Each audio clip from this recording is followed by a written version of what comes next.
Welcome to TrueTech Academy. Today question is, which of the following is true for an adiabatic process involving an ideal gas? So we have options: delta Q equals to 0, delta U equals to 0, delta T equals to 0, delta V equals to 0. Delta means changes, nothing but. So మనం thermodynamic process ఏవైతే ఉన్నాయో regular class వర్క్లో చెప్పుకున్నాం.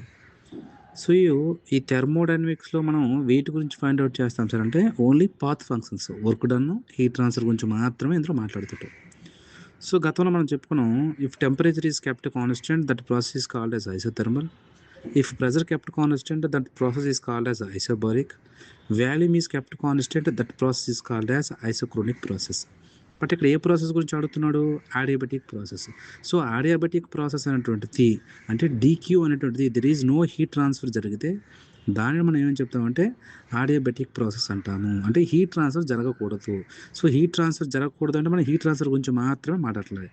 So ఇక్కడ BCD option తీసుకుంటే delta U change in internal energy, delta T అంటే change in temperature. So మనకి ఇవేవి కావు. మనకి ఆప్షన్లో ఎప్పుడు ఆడియాబెటిక్ అని చెప్పుకుంటాం సార్ అంటే వెన్ హీట్ ట్రాన్స్ఫర్ టేక్స్ అనేటువంటిది 0 అయితే, అంటే డెల్టా క్యూ 0 అయితే దాన్ని మనం ఏం చెప్తాం సార్ అంటే ఆడియాబెటిక్ ప్రాసెస్గా చెప్పుకోవడం జరుగుతుంది. సో ఈ క్వశ్చన్కి ఆన్సర్ ఏంటి సార్ అంటే ఏ is the correct answer for this question. Right, thank you.